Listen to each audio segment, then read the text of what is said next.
Good evening, YouTube, and welcome back to another episode here at WILDMAN Lifts. I'm your host, WILDMAN. Now on today's episode, I'm doing the Wagon wheels deadlift in giant set format. And I'm going to be doing some weighted ab mat sit-ups and some running in between, which we'll get to in a minute. As you can see, this is a very comically big weight. And it actually raises the bar from a normal deadlift from the ground about 3 inches higher. Now, every inch you can get higher on a deadlift plays to your advantage, because that just means you have less the distance to cover from locking it out at the top and to be able to move quickly through the middle, which is where a lot of people get stuck at. Now, if you don't have wagon wheels, that's perfectly fine. You can actually do these on the rack, which you've seen on the safety guards that I've had on my rack, and those are called rack pulls. And essentially, it's the same thing. You can also put the deadlift with normal plates on blocks. There's many ways that you can actually achieve the same outcome. So it's really just going to be dependent upon what you have and what's available to you at the moment. Now, the reason why I like to use the wagon wheels more than I like to do rack pulls is because it's basically the same motion that I'm doing when I'm doing a normal deadlift. It's just a lot easier for me to get into the position that I like to lift when I'm lifting a normal deadlift. So I'm mimicking the same movement patterns. That's why I like to particularly use these. And inadvertently, another nice reason to be using the wagon wheels is because they're really easy to change the plates. Like normally on a normal barbell, I have to lift the end up and struggle getting the weights on. These ones, I just slide on and slide right off. So it's very easy. So let's pop in today's workout. Let's see what we're doing today. So like I said, this is the wagon wheel deadlift, and this is just a great variation deadlift to do if you're trying to get better at deadlifts. It works a very specific part of the deadlift, and it's very handy. And in between, I'm going to be doing some weighted ab mat sit-ups. This is a great exercise to start doing because it starts to activate your core a lot sooner and is the antagonistic portion of the deadlift. And then I'm going to run out of my bullpen, and I'm going to run to a designated spot, turn around and run back, and that's going to be about 200 meters that I've measured personally. And by the end of this entire workout, I'm going to be doing 2 miles total while also lifting heavy. So this is going to be a really good workout. Now, lately, I've been trying to manage central nervous system fatigue, because as I'm getting heavier, that means that my central nervous system is going to be taking a hit and a shock. And I want to be able to manage that so I can continue to keep lifting heavy every single session and not slow down. Now, central nervous system fatigue is basically a fancy word, meaning the muscles that are supporting your spine are fatigued. And when those muscles are fatigued, your brain, aka your central nervous system, says, don't lift anything heavy. So if you're able to, let's say, deadlift 3 plates on each side, and it might be difficult for you, but you're able to do it, but for some reason you just can't get it off the ground one day, and you're like, what gives? I feel just fine. I feel like I'm not tired and I'm perfectly healthy and I want to work out. What's going on here? That's central nervous system fatigue. It just basically means your body is saying, nope, we're not going to lift it because the spine doesn't feel supported. Now, there's 3 ways to manage central nervous system fatigue so that you don't get yourself into that predicament. The first thing is to do a variation lift like this one, or any kind of deadlift variation, because then you're working different muscles. If you're constantly lifting a barbell from the same height from the ground every single time and you just keep going heavy, eventually those muscles that are supporting your spine are just going to say nope, and they're going to give up on you, and you're not going to be able to get it off the ground, even though you feel absolutely fine.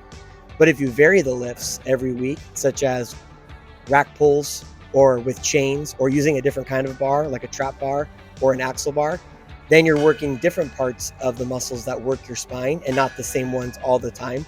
And so incidentally, you're going to get stronger in much more areas along the spine, but you're also going to avoid shutting down your central nervous system and not being able to lift heavy every single week. The second way to manage central nervous system fatigue is to pick a lift and to concentrate on that one, and everything else kind of needs to take a back seat.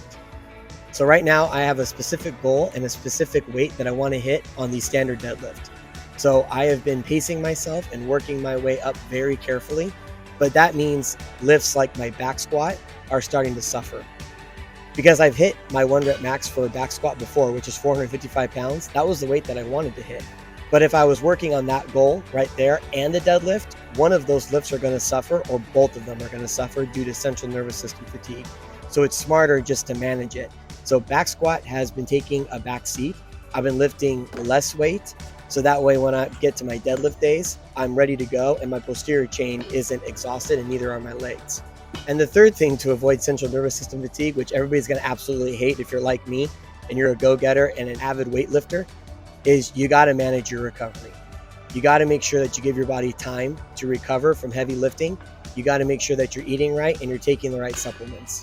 You're going to have to manage your recovery and make sure that everything is being worked on evenly so that you will not fall into central nervous system fatigue.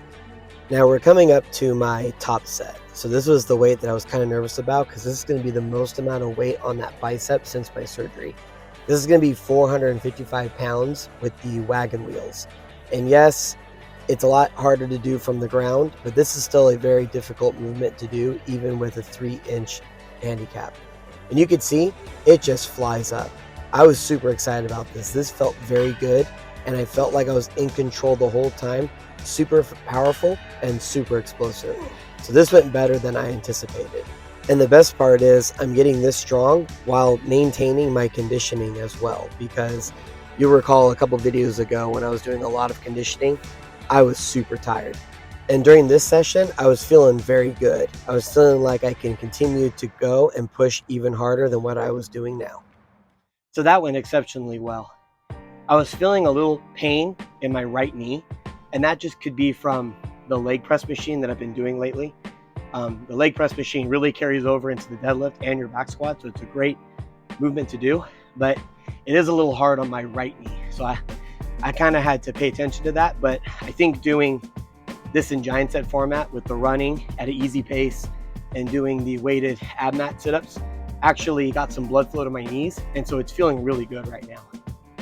I accomplished what I wanted to do with this. Now I'm going to keep the same giant set format, but I'm going to swap out this with some stones. So let's go take a look at that. Now for the variation giant set, I was doing stone to shoulder, and I was going to continue to do my ab mat sit-ups and my running in between as well. And the goal was to hit the heaviest stone that I have. Well, I actually got a heavier stone now due to a buddy of mine bought me a 250-pound stone for my birthday. But the goal was to hit the Rhino stone, which is a 220-pound stone that I used to hit all the time when I was healthy and had a good bicep. So now I was going to test to see how well I can lift this stone now that I've recovered a little bit better. But I had to be very, very careful. But since the deadlift went so smooth on the Wagon wheels, I really felt like it was time to test out the Rhino stone. And it went up, but it did feel a little weird on my bicep. So I'm going to have to be very careful the next time that I approach this. So this stone and the deadlifts all equated to doing the best I've ever done since my surgery. So this workout is going fantastic for me. Ever since my surgery, this is the most amount of weight I've been able to deadlift, especially for reps, and the most I've been able to lift with that stone. That's the first time I've lifted that stone since my surgery, but that's also the most amount of weight that I've put directly onto this bicep tendon. And I'm not gonna lie, it feels a little awkward right now. I don't know if that's like a mental thing or if my tendon really is just kind of like, hey, give it a break. We're not fully recovered yet. So now I'm just gonna do some conditioning work, strongman style, all in giant set format. So for the assistants and for the accessory giant sets, we're just gonna roll right into those right now. So let's get started. Now for the assistance giant set, I was doing this stone carry, and it was a light stone. I call it the calf stone. It's only 84 pounds. But all that pressure I was feeling on my bicep, I was mainly just trying to get blood into that bicep now. And you're gonna see how I'm gonna do that. And instead of doing the weighted ab mat sit-ups, instead I just did some body weight ab mat sit-ups just to kind of finish it off, right? It got a lot of work already, so now I'm just trying to tire it out. And then I continued to run, but this time I upped it to a 400-meter run because I wanted to get to that 2-mile mark at the end of the workout. Now look how easy it is to take off these weights. This is why I love working out with the Wagon wheels. You could just take them off so easily instead of just trying to fight it in comparison with a normal barbell. Now for the accessory giant set, I was doing 3 rounds and I was doing Nordic hamstring curls, which is a great exercise to do for the hamstrings, but also a explosive push-up. And I was doing supination curls with a rope in order to get some more blood into that bicep and to build the strength as well.